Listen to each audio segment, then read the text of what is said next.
Warahmatullahi wabarakatuh. Waalaikumsalam. Inna hamdalillah wa nasta'inuhu wa nastaghfiruh wa na'udzu billahi min syururi anfusina wa sayyiati a'malina. Man yahdihillahu fala mudhillalah wa man yudlil fala hadiyalah. Asyhadu an la ilaha illallah wahdahu la syarika lah wa asyhadu anna Muhammadan abduhu wa rasuluhu la nabiyya ba'dah. Allahumma sholli wa sallim wa barik ala Muhammad al-hadi ila sabilillah wa ala alihi wa sahbihi ajma'in bi rahmatillah.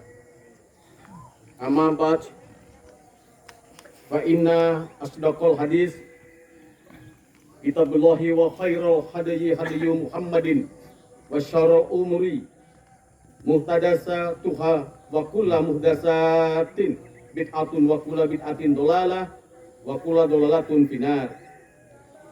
Allahu akbar, Allahu akbar, Allahu akbar, Allahu akbar, Allahu akbar, Allahu akbar. Walhamdulillahi katsira wa subhanallahi bukratan wa asila. La ilaha illallah wahdah sadaqa wa'dah wa nasara 'abdah wa aja jundahu wa hajamal ahzaba wahdah.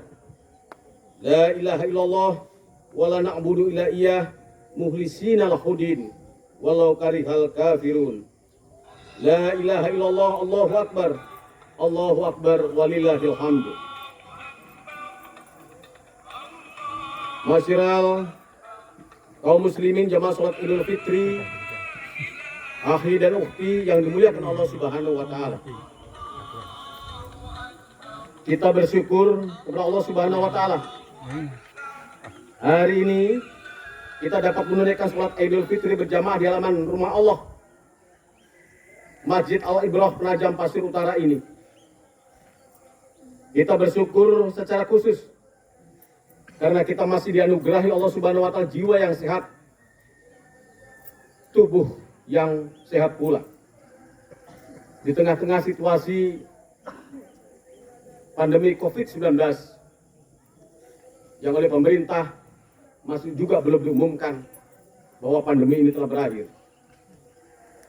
Kita doakan kepada orang tua kita, keluarga, saudara, sahabat-sahabat kita yang hari ini tidak memungkinkan untuk menunaikan sholat Idul Fitri tahun ini, baik di masjid atau lapangan secara bersama-sama.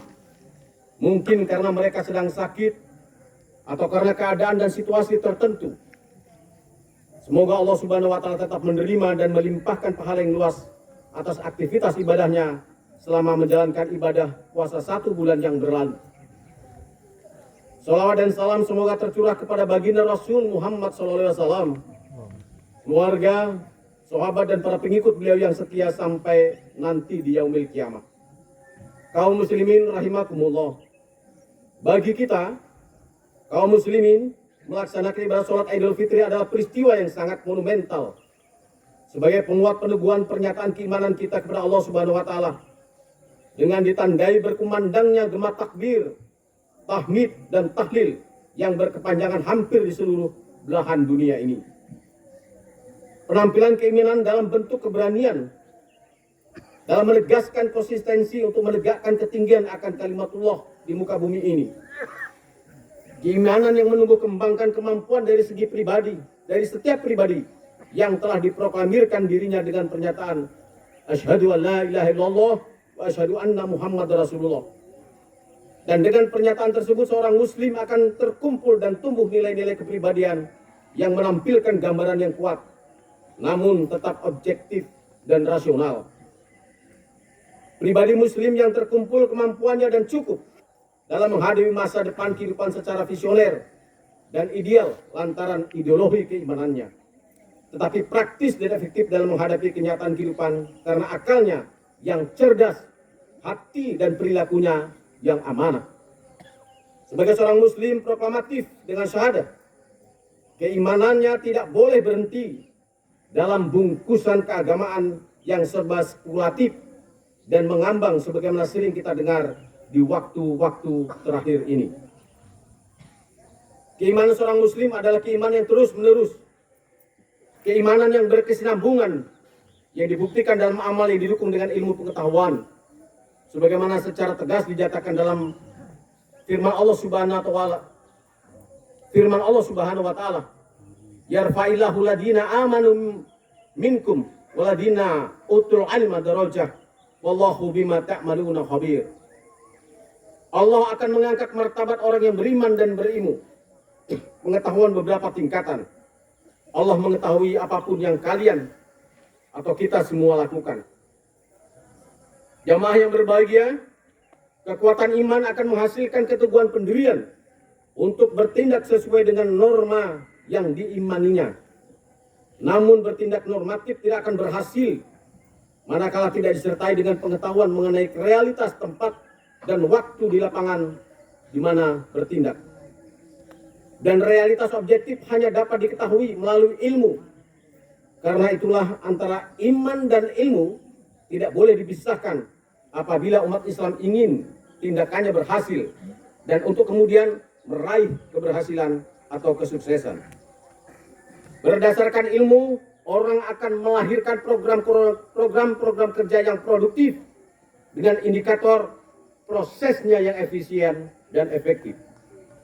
Dalam kaitan inilah ditegaskan bahwa iman dan ilmu tidak dapat dipisahkan kalau menginginkan umat Islam ini berdiri tegak dalam kehormatan dan kebermartabatan kita yang meningkat. Iman tanpa ilmu akan menghasilkan tindakan dengan tenaga besar tetapi tidak mencapai sasaran. Sementara ilmu tanpa iman akan melahirkan eksklusivitas dan tindakan yang tidak komprehensif yang berdampak seorang muslim menjadi mudah goyah dan tidak teguh pendirian. Mari kita bersama renungkan peristiwa yang pernah menimpa Abu Bashar, Nabi Adam alaihissalam, sebagaimana ditegaskan Allah Subhanahu wa taala yang diabadikan di dalam Al-Quran, yang artinya, dan sesungguhnya telah kami perintahkan kepada Adam dahulu, maka ia lupa akan perintah itu, dan tidak kami dapati padanya kemauan yang kuat.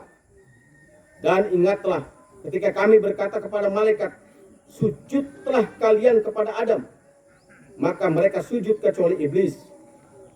Ia membanggakan. Maka kami berkata, hai Adam, sesungguhnya ini iblis adalah musuh bagimu dan bagi istrimu. Maka sekali-kali janganlah sampai ia mengeluarkan kamu berdua dari surga, yang menyebabkan kamu jadi sengsara. Sesungguhnya kamu tidak akan kelaparan di dalamnya dan tidak akan telanjang. Dan sesungguhnya kamu tidak akan merasa dahaga dan tidak pula akan tertimpa panas matahari di dalamnya. Kemudian syaitan membisikkan pikiran jahat kepadanya dengan berkata, hai Adam, maukah saya tunjukkan kepada kamu pohon kuldi dan kerajaan yang tidak akan binasa? Maka setelah keduanya memakan buah dari pohon itu, lalu seketika tampaklah bagi keduanya aurat-auratnya, dan mulailah keduanya menutupinya dengan daun-daun yang ada di surga. Dan durhakalah Adam kepada Tuhan, serta sesatlah ia. Kemudian Tuhannya memilih, maka dia Allah menerima tobatnya dan memimpinnya. Kaum muslimin yang berbahagia, ayat ini menegaskan pada kita bagaimana orang tua kita atau leluhur kita Abu Bashar Nabi Adam alaihissalam menampilkan diri sebagai sosok orang yang cerdas, pandai, namun karena tidak memiliki pendirian yang teguh, akhirnya lupa akan perjanjian dengan Tuhannya. Tergoda syaitan yang mengiming-imingi kenikmatan, padahal yang sesungguhnya nikmat tersebut sebenarnya sudah dikuasai dan dimiliki oleh Nabi Adam dan istrinya yang diberikan pada saat dia di surga, dengan berbagai fasilitas yang disediakan Allah Azza wa Jalla di surga tersebut. Dalam kaitan peristiwa ini, jamaah yang berbahagia, patutlah kita cermati seorang ulama besar, Muhammad bin Fadil Asy-Syufi, yang disosialisasikan oleh Ibnul Qayyim Al-Jauzi dalam kitab Miftah Darus Sa'adah dalam juz 1 halaman 160, yang menyebutkan bahwa ada 4 jenis manusia penghancur Islam. Yang pertama adalah mereka manusia yang tidak mengamalkan apa yang mereka ketahui. Yang kedua adalah manusia yang mengerjakan apa yang tidak mereka ketahui. Yang ketiga adalah manusia yang tidak beramal dan tidak berilmu. Dan yang keempat adalah manusia atau orang-orang yang mencegah manusia untuk belajar mencari ilmu. 4 kategori inilah yang dikelompokkan oleh Muhammad bin Fadil Asy-Syufi sebagai kelompok penghancur Islam. Jenis pertama adalah manusia yang paling jahat dan paling sesat menyesatkan umat. Sebab amal buruknya orang berilmu itu akan menyesatkan orang awam atau orang kebanyakan. Yang dengan kepandaian ilmunya, lantas orang awam akan percaya pada hujahnya dengan membuat dalil-dalil, membuat argumentasi, menyusun logika berpikir tidak berdasar yang sesungguhnya dilakukan untuk menutupi kekurangan dan agenda jahat di baliknya. Jenis kedua adalah manusia yang beramal tanpa didasarkan ilmu pengetahuan. Ibnu Qayyim Al-Jauzi memberi contoh. Seorang ahli ibadah, namun ibadahnya tanpa didasari ilmu peribadatan, manusia di sekitarnya berprasangka baik dengan intensitas ibadah serta kesolehan orang tersebut. Karena itulah banyak orang yang mengikuti pola cara ibadah yang disandarkan pada kebodohan tersebut.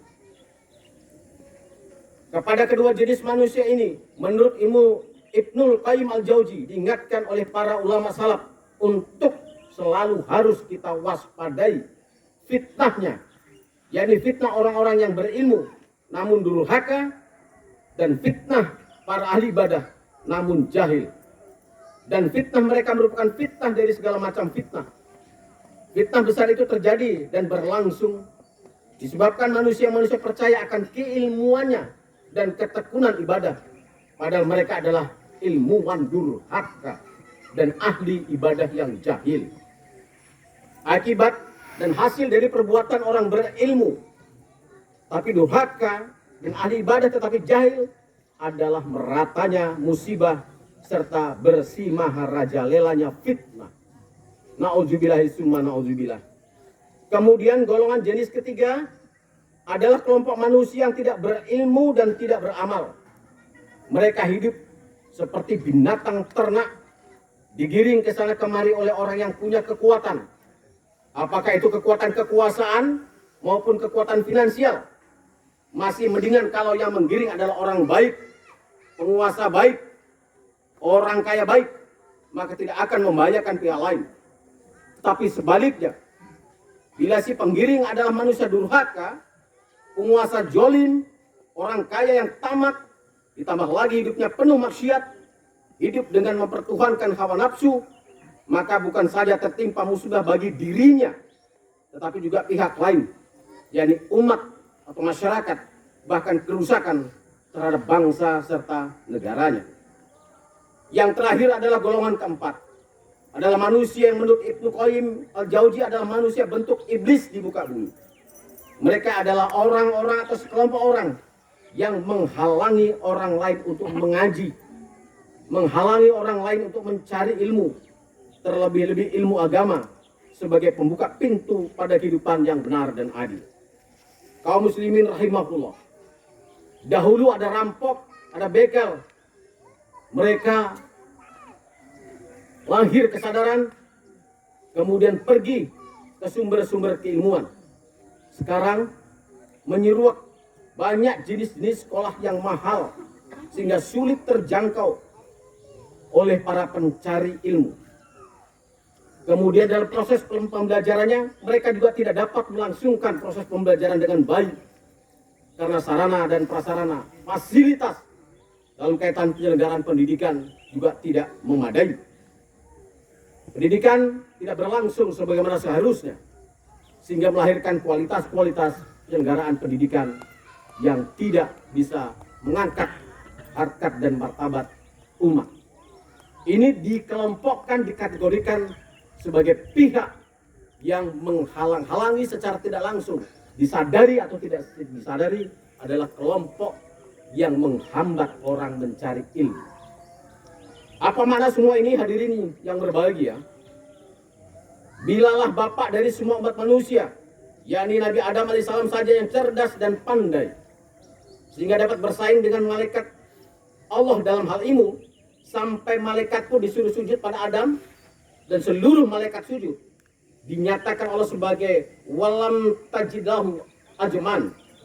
Tidak kami Allah dapati kemauan yang kuat, itu saja dapat tergelincir.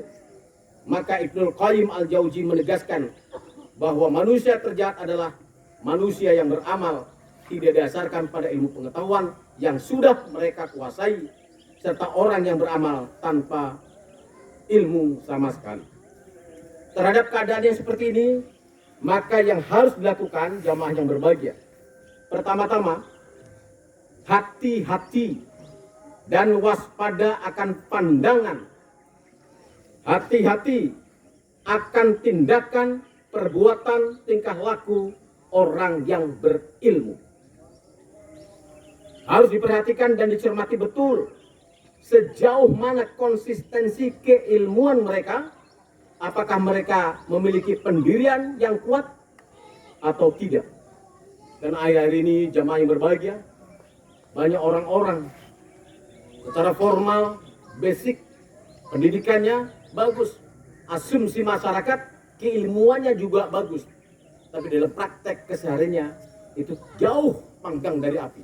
Ilmu yang mereka dapatkan, ilmu yang mereka peroleh tidak sebagaimana yang diteladankan dalam perilaku keseharian.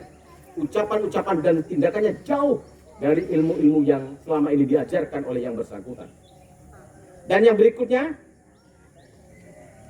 kita juga harus hati-hati dengan orang yang intensitas ibadahnya tinggi, namun tidak didasari pengetahuan peribadahan sebagaimana mestinya. Orang demikian akan menarik simpati dengan kesetiaan pengikutnya lantaran dianggap soleh, karena dilihat rajin ibadah. Namun karena ketiadaan ilmu, maka ibadahnya dikotori dengan praktek-praktek kurafat, praktek-praktek TBC, taklid, bid'ah, dan kurafat, serta mengada-ngada dalam hal ibadah sebagai hasil khayalannya. Jamaah berbahagia, di postingan WA atau Facebook sering kita lihat bagaimana orang sebagai salah satu contoh praktek beribadat yang tidak berilmu. Sholat tarawih dengan kecepatan sangat luar biasa. Dan ketika ditanya apakah saudara khusyuk atau tidak, mereka mengatakan khusyuk. Padahal dari segi adab, praktek sholat itu jauh dari adab-adab berkomunikasi kepada Allah Subhanahu wa Ta'ala. Dengan manusia saja praktek untuk bagaimana berkomunikasi dengan Allah dengan cara seperti itu tidak bisa diterima, apalagi di hadapan Allah Subhanahu wa Ta'ala. Yang ironis, jamaah yang berbahagia, banyak pengikut mereka. Dan yang berikutnya, juga tidak boleh membiarkan terbuai dan larut dalam arus ketidakjelasan keadaan orang-orang jenis dari kelompok manusia yang tidak berilmu dan tidak beramal. Pun golongan keempat, yakni jenis manusia berbentuk iblis, yang dengan perilaku dan perbuatannya akan senantiasa mendorong dan memicu ke dalam perilaku dan perbuatan orang-orang yang menistakan. Allahu Akbar, Allahu Akbar, Allahu Akbar, walillahil hamd. Kaum muslimin yang berbahagia, Allah Subhanahu wa Ta'ala berfirman di dalam Al-Quran yang artinya, katakanlah oleh Muhammad, bekerjalah kalian, Allah, Rasul dan sesama kaum muslim akan melihat hasil kerjamu. Nanti kalian akan dikembalikan kepada zat yang mengetahui yang gaib dan yang nyata, dan kemudian akan diberitahukan nilai-nilai dari hasil kerjaan kalian. Dalam tataran keimanan, realitas masalah tidak boleh hanya ditonton dan dikaji dengan wacana yang serba filosofis teologis yang tidak berujung pangkal, tetapi harus direspon dengan tindakan nyata sesuai dengan konsep dasar yang dikemukakan di dalam Al-Quran. Para Rasul dan Nabi pun baginda Rasul Muhammad SAW yang diikuti oleh para sahabat-sahabat beliau telah memberi contoh bagaimana keimanan seseorang yang menuntut pertanggungjawaban penganutnya untuk berkarya secara kreatif, inovatif, berani, konsisten, dan penuh tanggung jawab. Ini ada perilaku seorang muslim yang harus dilakukan. Syahadatain sebagai maklumat komitmen berakidah yang tegak lurus sebagai satu-satunya karcis pintu masuk surga harus ditebus dengan biaya kerja keras tanpa henti untuk membuktikan bahwa kita taat kepada Allah Subhanahu wa taala dan menjadi kenyataan dalam kehidupan keduniawian kita dalam sehari-hari. Karena itu saatnya detik-detik ini mari kita semua mengevaluasi akan kualitas keimanan kita, keteguhan kita dalam meletakkan posisi akidah dalam perjalanan kehidupan kita di dunia. Dan kalaulah riwayat perjuangan baginda Rasul Muhammad SAW yang dijadikan tolok ukur dalam mengevaluasi dan efektif keimanannya, mari kita lihat dan kita renungkan sudah sejauh mana kita umat Islam sebagai bagian terbesar dari bangsa ini menjawab persoalan kehidupan kebersamaan dalam wadah negara Republik Indonesia. Banyak hal yang ironik jamaah yang berbahagia dalam kehidupan kebermasyarakat kita, keberbangsaan kita, dan keindonesiaan kita. Sebagai posisi mayoritas, kita tidak mampu menjadi teladan bagi kelompok lain untuk bagaimana menteladankan diri sebagai orang yang telah memproklamasikan diri sebagai seorang muslim dengan kalimat syahadat yang senantiasa kita baca setiap saat. Kecerdasan moral tidak sulit kita pahami karena logika yang digunakan sederhana. Contohnya, milik kita adalah milik kita, milik orang lain adalah milik orang. Namun demikian, kecerdasan moral ini sukar dan berat untuk dimiliki manakala keimanan kita rapuh. Kerapuhan iman membuat seseorang sering gelap mata, kotor hati, dan rusak pikiran, sehingga berdampak tidak bisa melihat cahaya kebenaran dan kebajikan. Dengan keadaan seperti ini, manusia akan selalu diselimuti kegelapan, dan manusia dengan karakter yang diselimuti kegelapan ini akan merusak peradaban dan menjauhkan keadilan. Karakter manusia yang demikian dicirikan dengan pandangan yang serba dangkal, serba materialistik, dan serba mengikuti hawa nafsu. Terhadap kondisi ini, hadirin yang berbahagia, wajar kalau sampai dengan hari ini tingkat korupsi di negeri ini sangat luar biasa. Tingkat penyalahgunaan kekuasaan dan kewenangan untuk kepentingan pribadi dan kelompok, bukan untuk kepentingan umat bangsa negara, juga sangat dahsyat luar biasa. Allah sudah memberikan kekayaan luar biasa, rahmat yang luar biasa kepada negeri dan bangsa ini. Tetapi kita tidak pernah bisa sampai dengan hari ini mampu berdiri tegak untuk kemudian menyelesaikan persoalan-persoalan kita sendiri.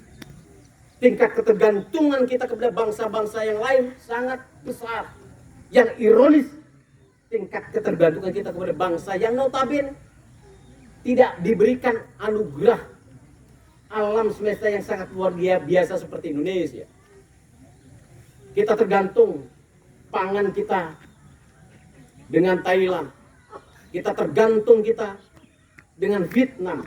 Kita tergantung semua hal-hal berkaitan kebutuhan kita dengan bangsa-bangsa yang lain. Bahwa kita pernah membuktikan kita mampu swadaya, swasembada di bidang pangan, tapi kemudian kita hancur kembali menjadi bangsa yang sangat luar biasa tingkat ketergantungan kita kepada bangsa-bangsa yang lain, sehingga menumpuk hutang yang juga sangat luar biasa. Ini adalah kondisi juga yang sangat ironis yang kita hadapi bangsa ini yang mayoritasnya beragama Islam. Hadirin yang berbahagia, apa yang sesungguhnya sekarang ini berlaku dan terjadi serta berlangsung di negara ini, mari kita jadikan renungan bersama. Apakah kemudian kita mampu menjadikan agama ini sebagai kekuatan untuk kemudian berangkat dari nilai-nilai akidah Islamiyah, menjadikan bangsa yang terhormat, bangsa yang kemudian mampu menyelesaikan seluruh persoalan-persoalan yang kita hadapi. Semoga Allah Subhanahu wa taala menolong kita, menerima puasa kita, dan menempatkan kita semua di dalam jannahnya. Hadirin yang berbahagia, tentu sebagai manusia kita memang penuh dengan kehilapan dan kekurangan. Kita bukanlah manusia sempurna. dan ketidaksempurnaan itu menyebabkan kita dalam kondisi yang sebagaimana kita rasakan saat sekarang ini.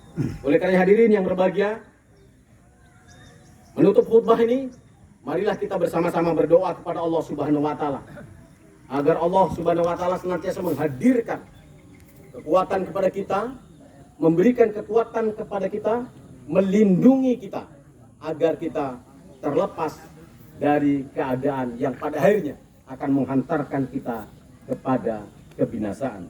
A'udzubillahi minasyaitonirrajim. Bismillahirrahmanirrahim. Alhamdulillahirabbil alamin. Wassalatu wassalamu ala asyrafil anbiya'i wal mursalin.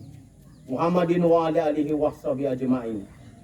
Allahumma ighfir lil muslimina wal muslimat. Amin. Wal mu'minina wal mu'minat. Amin. Al ahya'i minhum wal amwat. Ya Amin. qadil hajat. Ya Allah, ampunilah dosa-dosa kami yang sering kali melakukan perbuatan dosa. Sering kali melakukan salah, hilaf dan terlupa untuk mengingat-Mu. Dosa mulut yang kadang membuat gibah dan bahkan dusta. Dosa tangan dan jari jemari kami yang suka menuliskan berbagai berita bohong lewat media sosial. Berita yang manipulatif, bahkan fitnah selama ini. Dosa seluruh panca indera kami lainnya, ya Allah. Ampunilah pula dosa dan kesalahan kami kepada kedua orang tua kami. Dosa dan kesalahan kami karena telah melukai dan menyakiti hati mereka, membuat sedih dan kecewa mereka. Padahal mereka adalah orang-orang yang telah berbuat kepada kami dengan sentuhan kasih dan cintanya sejak kami terlahir di dunia ini. Allahumma ya Rabbana, ampunkan kami sebagai anak-anak mereka, karena kami tidak atau belum bisa membalas kebaikan mereka, pengorbanan yang tulus dari mereka dalam kehidupan kami. Ampuni diri-diri kami yang telah menganiaya diri sendiri, menganiaya istri atau suami, anak dan cucu kami atas nama rasa kasih sayang. Lantaran mungkin di antara kami telah memberikan berbagai fasilitas hidup yang nyaman, namun ternyata fasilitas yang kami berikan malah menjauhkan diri-diri mereka dari rasa bangga terhadap Islam sebagai Muslim. Justru sebaliknya anak cucu kami merasa bangga dengan adab dan budaya jahiliyah, bangga dengan cara berpakaian yang membuka aurat, mempengaruhi perilaku porno aksi dan pornografi. Allahumma ya Allah, ampuni dosa kami sekiranya pernah membiarkan tetangga yang sakit dan merintih dan bahkan meninggal karena kelaparan akibat kemiskinan. Padahal kami tahu mereka perlu bantuan. Kami sadari ya Allah bahwa kematian tetangga kami yang demikian akan menghinakan kami di alam keabadian, di alam akhirat. Manakala kami sebenarnya berkemampuan, punya harta, punya rezeki, bahkan kekuasaan atau jabatan, tetapi membiarkan kematian tersebut terjadi. Allahumma ya Allah, di sekitar kami banyak penyeru kebenaran, keadilan dan kejujuran. Namun ternyata seruan-seruan mereka hanya sebagai jubah indah bagi kelakuan buruk, keji, licik dan bahkan mungkin kejam, tak berhati nurani. Allahumma ya Allah, kami mohon kepadamu orang yang menjadi pemimpin kami dari golongan orang-orang yang takut kepadamu, Amin ya Allah. jujur, amanah, memiliki integritas kepribadian yang kokoh dan kuat, memiliki kadar kecerdasan tidak saja intelektual, tapi juga cerdas secara spiritual dan moral.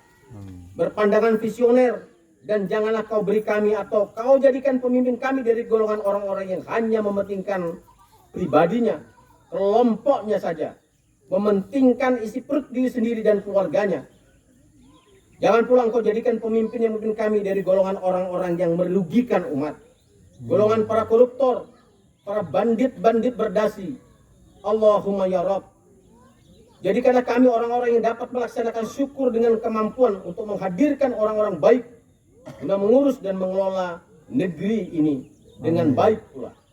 Mampu mensejahterakan umat atau rakyatnya, menyehatkan rohaninya, menyehatkan jasmaninya, terutama di masa-masa keprihatinan yang meluas karena terjadinya wabah pandemi COVID-19 dengan semua variannya. Lindungi, jaga dan pelihara kami, umat, bangsa dan negeri ini dengan selalu bersama dengan rahmat dan kasih sayang-Mu. Amin. Ya Dalam berbagai peristiwa, isyarat-Mu ya Allah sudah terjelaskan dan kami memahami melalui kemarahan-Mu. Dengan Kau tunjukkan kuasa-Mu pada alam dengan berbagai peristiwa alam yang mengguncang dan mengenaskan. Baik itu gempa bumi, banjir bandang di hampir sebagian wilayah di negeri ini. Ada kekeringan di desa-desa, ada berbagai penyakit kotor yang kemudian mewabah, ada kerusuhan sosial dan konflik terbuka di antara sesama warga bangsa, serta keprihatinan yang melahirkan kekhawatiran terhadap keberlangsungan kehidupan bersama sebagai sebuah bangsa merdeka. Karena dipicu ucapan para pemimpin yang tidak satunya kata dengan perbuatan atau tindakan. Ucapan pemimpin yang tidak terbukti dalam kenyataan kehidupan. Sesungguhnya semua itu adalah isyarat-Mu ya Rabbana atas berbagai kelalaian yang kami lakukan. Karenanya ampunilah kami, maafkanlah kami ya Allah. Rabbana atina fid dunya hasanah wa fil akhirati hasanah wa qina adzabannar. Subhanaka rabbika rabbil izzati amma yasifun. Wassalamun alal mursalin. Walhamdulillahi rabbil alamin. Hadanallahu wa iyyakum ajmain. Billahi taufiq wal hidayah. Assalamualaikum warahmatullahi wabarakatuh.